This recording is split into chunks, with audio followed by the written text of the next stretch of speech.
அன்பான மாணவர்களே, உங்கள் அனைவருக்கும் வணக்கம். நான் ஆசிரியை திருமதி வசந்தி. இன்று உங்களுக்கான தமிழ் மொழி ஆண்டு 2 தொகுதி 24 மனமகிழ் நடவடிக்கைகள் என்னும் தலைப்பின் கீழ் திறன் 5.3.1 வினைமுற்றை அறிந்து சரியாக பயன்படுத்துவர் என்ற திறனின் அடிப்படையில் உங்களுக்கு பாடம் போதிக்க வந்துள்ளேன். அனைவரும் தயார் நிலையில் இருக்கிறீர்களா? மாணவர்களே, இப்போது ஆசிரியர் உங்களுக்கான ஒரு புகைப்படத்தை கொடுத்துள்ளேன். அப்படத்தில் ஒரு சிறுமி என்ன செய்கிறாள்?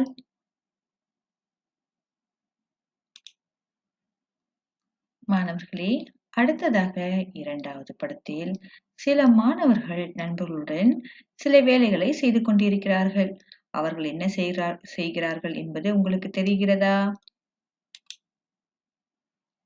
மாணவர்களே, பதிலை கண்டுபிடித்து விட்டீர்களா? கெட்டிக்கார குழந்தைகள். முதல் படத்தில் சிறுமி ஒருவள் என்ன செய்கிறாள்? அவள் பாடுகிறாள். 2வது படத்தில் 2 சிறுவர்கள் என்ன செய்கிறார்கள்? விளையாடுகின்றனர். 3வது படத்தில் ஆசிரியர் என்ன செய்கிறார்? போதிக்கிறார். மாணவர்களே, சற்று முன் ஆசிரியர் கொடுத்த 3 படத்தில் சிறுமி ஒருவர் பாடலை பாடினாள், சிறுவர்கள் விளையாடினர், ஆசிரியர் போதிக்கிறார். இவை அனைத்தையும் நாம் வினைமுற்று என்று சொல்வோம். வினைமுற்று என்றால் ஒரு செயலை குறிப்பது.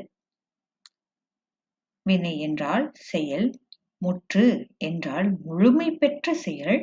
இவை இரண்டையும் சேர்க்கையில் முழுமை பெற்ற செயலை நாம் வினைமுற்று என்று குறிப்பிடுகிறோம். மாணவர்களே, உங்களுக்கு மேலும் இத்திறனை விளக்கும் வகையில் ஆசிரியர் சில எடுத்துக்காட்டு குறிப்புகளை உங்களுக்கு வழங்கியுள்ளேன். வினை, வினை முற்று இவை இரண்டும் தனியாக பிரித்து உங்களுக்கு விளக்கம் கொடுக்க வந்துள்ளேன். வினை எழுது. அதை முற்றாக மாற்றும் பொழுது எழுதினார், எழுதினாள் என்று கூட நாம் சேர்த்துக் கொள்ளலாம். அடுத்த வினை ஓடு. இதை வினை முற்றாக மாற்றும் பொழுது ஓடினான், ஓடினாள் என்றும் நாம் சேர்த்துக் கொள்ளலாம். அடுத்து வினை சமை.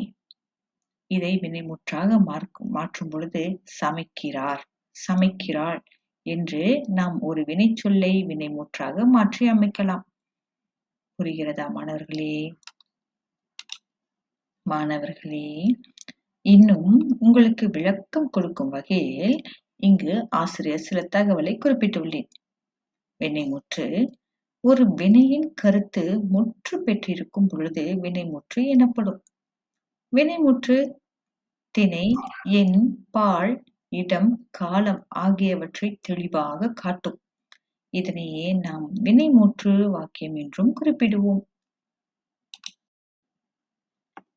மாணவர்களே, தற்போது ஆசிரியர் உங்களிடம் சொல்லியிருந்தேன், வினைமுற்றை திணை, எண், பால், இடம், காலம் 5 வகைகளாக நாம் பிரிக்கலாம். சரிங்களா? திணை என்பது உயர்திணை அக்ரிணை குறிக்கக்கூடியது. எண் என்பது ஒருமை பன்மை. பால், பால் 5 வகைப்படும். ஆண்பால், பெண்பால், பலர்பால், ஒன்றன் பால், பழவின் பால். இடம் என்பது தன்னிலை, முன்னிலை, படர்க்கை. காலம் என்பதை 3 வகைகளாக பிரிக்கப்படும். இறந்த காலம், நிகழ்காலம், எதிர்காலம். இவை அனைத்தையும் நாம் வினைமுற்று வாக்கியங்களில் பயன்படுத்துகின்றோம். சரி மாணவர்களே, அடுத்த கட்டமாக நம் பாடநூலில் கொடுக்கப்பட்டிருக்கும் பயிற்சிக்கு செல்லலாமா? அனைவரும் தயாராகிவிட்டீர்களா? சரி மாணவர்களே, உங்களுடைய பாடநூலில் பக்கம் 135 அதில் பார்த்தீர்கள் என்றால் அங்கு ஒரு வாக்கியம் கொடுக்கப்பட்டுள்ளது. அந்த வாக்கியத்தில் என்ன இருக்கின்றது என்பதை நீங்க பார்த்தீர்கள் என்றால், மாணவி சிறப்பாக நடனம் ஆடினாள். மாணவி என்பவள் எதனை குறிக்கும்? மாணவி என்பது உயர்திணை. அடுத்ததாக எண் என்று பார்க்கும் பொழுது மாணவி ஒருமை என்பதை குறிக்கின்றது. அடுத்த கட்டதாக கொடுக்கப்பட்ட மாணவி பெண்பால் வகையைச் சேர்ந்தவள். பிறகு நடனம் ஆடினாள் என்பது இறந்த காலத்தை குறிக்கின்றது. மாணவர்களே, அடுத்ததாக பயிற்சி 1. ஆசிரியர் உங்களுக்கான சுலபமான சில பயிற்சிகளை தயாரித்து வைத்துள்ளேன். வாருங்கள் செல்வோம்.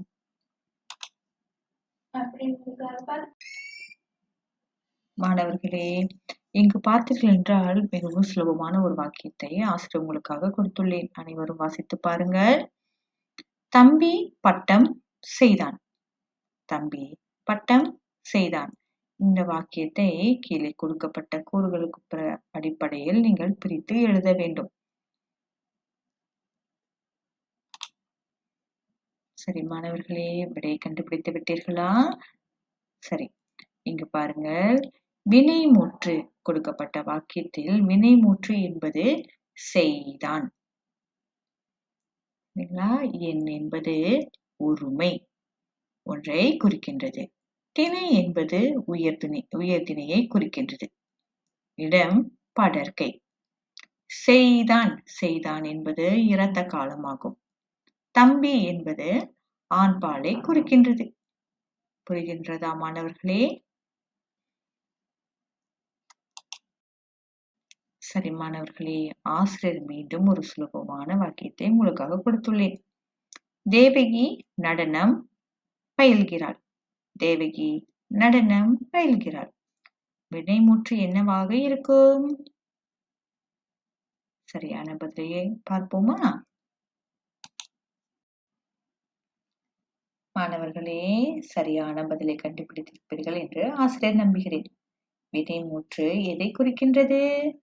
பயில்கிறாள் என்பது வினைமுற்று. எண் என்பது ஒருமையை குறிக்கின்றது. திணை உயர்திணை. தேவகி என்பவள் உயர்திணையை குறிக்கின்றது. இடம் படர்க்கை.